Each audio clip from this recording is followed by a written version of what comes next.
Ay, nasa ulo. Nasa noo. Hindi alam. Yan. Yan. Tapos ang suot mo, pajama. Yan, cute ka pala sa salamin. Gusto mo na ba? Bukas. Oh, pa-cute. Bukas daw. Huwag muna. Ayan. Yung pisa namin, nagbilin eh. Ano bilhin? Pag bumigay daw siya, Ano nagbilin? pag bumigay daw siya, gusto niya doon sa kabaong, nakaganon siya. Parang na... Nakadila. Bakit Tito Sen? Nakadila at saka nakalabas yung dila. Bakit Paano, po? paano? Ganon? Eh, pagtatawanan lang daw namin siya eh. Kaya mabuti pang nakuha na niya kami. Nakawato. Pinagbili niya. Problema, baka hindi sundin ng asawa. Malamang, i-cremate yun eh. Nakawato siya. Ayan, eto na. Ang bahay niyo sa Lito. At eto si Mrs. Buntis. Kumusta po? Okay lang. Ilan po kasama niyo dito sa bahay? Wala, dalawa lang ho kami. Dahil wala pa hong anak eh. Ayun. Pero buntis si Mrs. Yan yung palabas. Ito ho. Anim na buwan. Napa-ultrasound na? Hindi pa ho. Hindi pa. So hindi niyo alam kung babae o lalaki. Hindi pa ho. Wow. So, Bakit ganun katagal? Meron nagkaroong problema ba? Hindi, ano naman ho. Dati ho kasi, nabuntis siya. Oh, Kaso, siya, nakunan. Dalawang beses siya nakunan. one by one. One by one. hindi. Ano ba? Hindi naman picture eh. Dalawang Ginawa beses siya mong nakunan. ID. Dalawang beses. Nabuntis 2 siya. by 2. Maselan pala si Mrs. Maselan ang buntis. Bakit po, ganun na, Mrs.? maselan. Bakit maselan? Eh, lagi pong, di po namin alam eh na... Hindi nyo ba pinacheck? Ano ba? Mababa ba yung inunan o yung kinumot? Parang Basta po lagi pong nakukunan eh. ilang beses na nakunan? Dalawa. Dalawa na. Ay, naku, mag-ingat. Bantayan ka. mo. Kailangan inaalagaan niya. Bantayan mo. Nagpa-check up na kami sa Obigay ni dati. Eh, ngayon Sa ubi kayo nagpapacheck up? Dati, Oh. dahil hindi siya hiyang sa sa hilot. Hindi siya hiyang. Nung una sa hilot Oo, lang. Nagtungo kami ng center, health center. Oh. Eh, sabi nila, dahil maselan, pumunta muna ng doktora para makasigurado. Tama. Tama yun. Nagtungo kami doon, binigyan siya ng mga gamot, pampakapit daw, Nagtungo, pampa-relax. Pampakapit? Para magtuloy-tuloy daw. So yun, maganda ng kapit ngayon. Medyo maayos na ho compare sa nakaraang Ilang buwan na ba yan? 6, bossing. Anim na. Anim. na buwan. 6 na buwan. Ano gusto nila? Lalaki, babae? Anong gusto? Lalaki, babae? Kahit ano, basta Kahit bigay ni peke. Lord. Bakla. Healthy. Bakla. Healthy. Pwede rin. Basta Oo. healthy. Basta. Basta bigay. Basta bigay. Yun. Correct. Correct. Okay. Ngayon, makapit na yan. Sigurado, bossing. Kahit tumalon yan, di malalaglag Wag yan. mo naman patalunin. Hindi. Kunyari lang. Pinainom na siya ng pandikit. Kailangan paupuin natin si Mrs. Ang daming upuan, no? Ayan, sakto sa atin yung upuan na yan eh. Yasa. Parang hinanda, ah. 2. 3. Wali. Up. Wali, akin na pa isa. Ayan. Aba, may peanut butter na naman ako nakita. Binili yan dun sa ano? Asan na yung peanut butter ko? Bossing, pinadala po namin dyan. Hindi mo nakaabot? Si Liza po, nandyan. Siya po nag-ano niyan. Liza, yung peanut butter ni Bossing, kami lagi nasisisi. Kahit ni takip, walang nakarating Bossing, sa akin. pinadadala po namin dyan. Ang pinadadala? Sabi po, kayong Ang kanino po? pinadadala nyo, makakarating yun. Yung nga po, baka po yung driver, si Raymond, natatandaan ko yung driver niya. Nako, malamang. May chance. Tignan nyo yung mukha nung kung puro mantika, siya na tumira nun. Pat, di ba pinadala natin yun? Kahit bote. Oo, walang tamo, kayo'y nakarating. nandun, Pat. Kayo dyan, oh. Sino? Si Pat, Bossing. Si Pat na nagdala? Opo. Eh, kaya nga Pat yan eh. Ang bira naman kayo. Baka puro peanut butter ang laman ng bituka niya. Pero si Mrs. dati nagtatrabaho. Pag may ba yung usapan mo? Asan nga daw? Saan na yung peanut butter ko? Liza, andyan po si Liza, yung Ah? babae maingay dito, nandyan ngayon. Anong nandiyan ngayon? Kasi po, siya po Kailan yung... pa yun? Nung isang linggo pa yun Opo, bossing, ganito po. Sa tape office po kami binaba. Oh. Tapos po, sabi namin, ito yung kay bossing. Binili namin. Sige, Kanino si binili? Liza po. Liza Marcelo po, ang pangalan po diyang payat na babae. Liza. Yung payat na babae, yung Ano? mahaba. Buhok. Bohok. Ah. Yung mga tiga-tape, wala. Oh, wala eh.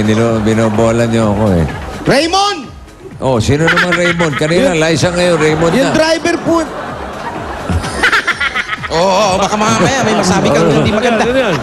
Uy! Bossing, binibigay namin. Ano?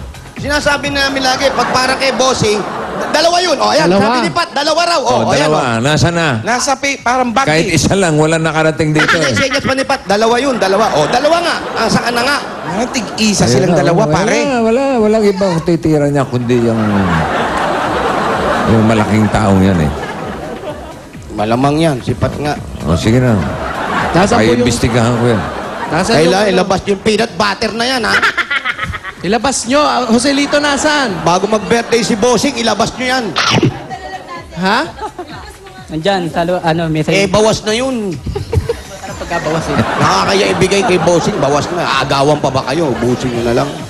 Baka mamaya pinaglilihan pa yun ni Mrs. Dati ka ba nagtatrabaho? Bossing, iba...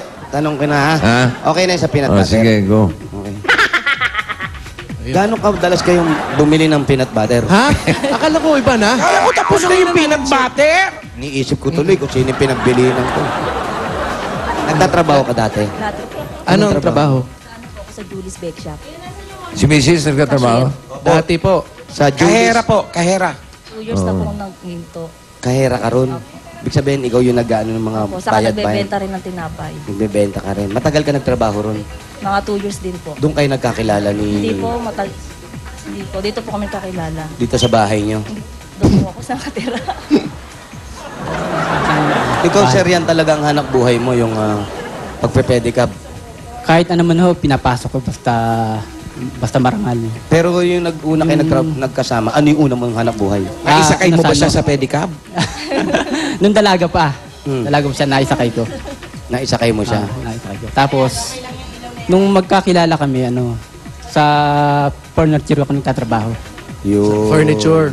Furniture. Tapos nawala ka ron, bumalik ka sa pag-pedicab. Oo, dahil hindi Sarili naman- mo na ba yung nilalabas mo? Sarili na. Pero medyo kalawangin eh. Kalawang. Maganda yung kalawangin. Kasi bahay naman dito. Oo. Bibili ka ng bago, masisira lang. Masisira lang. Kakalawangin din. Kakalawangin din. Di kalawangan na lang yung Pwede, may gamitin mo. kalawang. Basta pag ingatan mo lang yung mga sasakay mo. Magkano? Matetano. Magkano kita?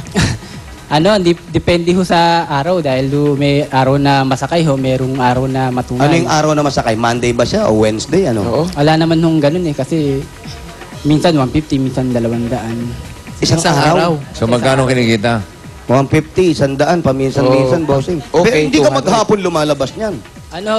Lumalabas ho ako nag-start ako ng madaling araw kasi gusto ko pagdating ng init. Stop ako, tapos tulog ako, tapos pagdating ng hapon, tsaka ako titira uli. Kasi sobrang init sa sa araw. Oo, kasi araw. Araw. Mainit. Oh. Mainit ka. Paggabi, hindi mainit yun. Magulat ka kung yung araw, malamig. Paano nyo Kano ba pinag... ang bayad sa pedicab? Magkano biyahe ngayon? Per layo ba yan o bahala na kayo? Depende ho sa sa mga pasaheros. May Meron mga nagbibigay special trip, mga ganon. Hindi, halimbawa, ako, Ah. sumakay ako. Boss, palengke tayo. Ano sabi mo? Magkano? Sabihin ko, Ano magkano? lang, mura lang, 5 piso lang yan eh. 5 piso. Ganun lang kababa ang bayaran dito. Kung kasing laki ni Jimmy. Ayun. Kung sinlaki ni Tito Jimmy. Yan. Yung special kasi hindi kami hindi kami nagpe-presyo dahil nakakayahan sa mga Tama, pasaheros. tama Kasi yun. kung magpresyo kami, magulat naman sila sa sabi nila mataas. Dapat laging bahala na ho kayo. Bahala na ho kayo. Kayo na po Yun. bahala. Nung nagpe-pedicab kami. Pwede ba yung gano'n? Opo, bossing. Wala May bang sumakay. rates talaga yan? Walang mga standard rates? Kung dito lang po, bawa kagaya nung mula rito hanggang palengke, meron 5. silang 5 piso. 5 piso. Pero pag Kung mas lumalab, malayo pa ron, bahala na po yun. Bahala na po kayo kung Parang tip-tip na lang, gano'n. Opo. mga ganon. Parang konsensya nyo na yan. Napagod ako eh. Parang ganun po yun. Pwedeng bigyan siya ng 10. Pwede na, Pwede. tatanggapin mo na yun. Pag binigyan ka 10, mas malayo sa palengke. Oh, pwede na. Pwede rin. hindi. Kasi sabi mo, bahala na eh. Meron kasi naniningil na, magkano? Bahala na ako kayo. Pag binigyan mo ng 10, dagdagan nyo naman. Ay, Sabi mo kanina, pag bahala ganun. na eh. Ngayon, dadagdagan ko. Doon ka na mag-react. Pero maganda yun. Pabayaan mo na lang sila. Magkano yung pinakamalaking naibayad sa'yo? Mga 50 pesos lang. Sa mo dinala yan? Sa Luneta. Chicago? Saan? Chicago, layo naman. Luneta lang kayo sa piso akin. lang yung pamamalengke.